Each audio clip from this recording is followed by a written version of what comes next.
नमस्कार, हरिओम. मी पंडित चैतन्य गुरुजी कर्मकांड दर्शन या युट्यूब चॅनलवरती आपल्या सर्वांचे सहर्ष स्वागत करतो. आजचा आपला व्हिडिओ आहे की श्रावण महिना जो भगवान शिवांना अतिशय प्रिय आहे व आपल्या सणांची सुरुवात ज्या महिन्यापासून होते तो महिना आता कधीपासून सुरू होत आहे व कधीपर्यंत समाप्त होत आहे. त्याच पद्धतीने या महिन्यामध्ये कोणकोणते सण येणार आहेत आणि काय काय कार्य करायचं आहे, याच पद्धतीने या महिन्यामध्ये कोणकोणत्या देवांची आराधना करायची आहे व या मासाचे म्हणजे या महिन्याचे काय धार्मिक महत्व आहे हे आपण आज या व्हिडिओमध्ये जाणून घेणार आहोत. त्याच पद्धतीने आता श्रावण महिन्याची जी काही सिरीज आहे ती आपण प्रारंभ करणार आहोत. म्हणून चॅनलला सबस्क्राईब करा, लाईक करा आणि बेल आयकॉन क्लिक करून नक्की ठेवा, जेणेकरून तुम्हाला नेक्स्ट व्हिडिओ लवकरात लवकर येईल. श्रावण महिना हा 13 ऑगस्ट 2026 रोजीपासून चालू होत आहे. त्याच पद्धतीने 11 सप्टेंबर 2026 रोजी समाप्त होत आहे आणि तिथून पुढे आपले लाडक्या गणपती बाप्पांचे आगमन लवकरच होणार आहे. मात्र त्यापूर्वी भगवान शिव यांचा जो काही हा अतिशय पवित्र व प्रिय महिना आहे हा प्रारंभ होणार आहे 13 ऑगस्ट 2026 रोजी. तर आता जाणून घेऊया या महिन्यामध्ये कोणकोणते सण येतात. या महिन्यामध्ये तुम्हाला अनेको सण पाहायला मिळतात किंवा अनेको पूजा करायला मिळतात. आता यामध्ये मुख्यत्वे तुम्हाला श्रावणी सोमवार हे करायचे आहेत. हा शैव संप्रदायांकरता अतिशय उत्तम असा सणच मानला जातो. त्यानंतर नागपंचमी येत आहे. ती नागपंचमी सर्व स्त्रियांनी करायचीच आहे.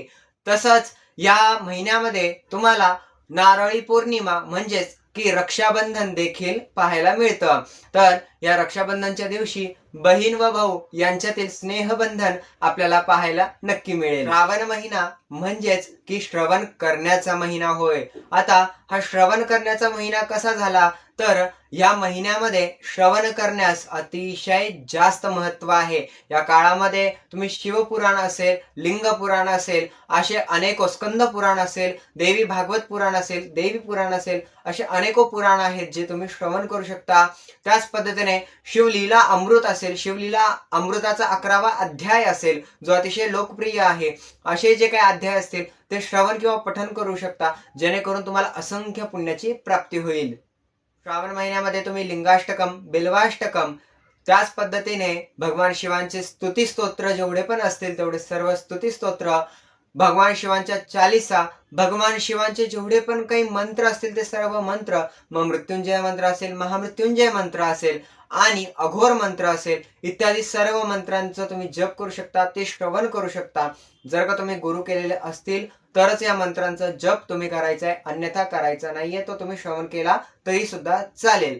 ओम नमः शिवाय हा जो काही मंत्र आहे या मंत्राचे तुम्हाला यथाशक्ती पाठ करत राहायचंय. जर का गुरु केलेले असतील तरच या मंत्राचा जप करायचा आहे, अन्यथा या मंत्राचा जप करायचा नाही. पंचाक्षरी मंत्र हे फक्त आणि फक्त ज्यांनी दीक्षा घेतलेली आहे तेच करू शकतात, अन्यथा इतर कोणीही करू शकत नाही, लक्षात ठेवा. सर्वांच्या जीवनामध्ये भगवान शिव व माता पार्वती व त्यांचा संपूर्ण परिवार येव व तुम्हा सर्वांना श्रावण महिन्यामध्ये शुभाशीर्वाद देव.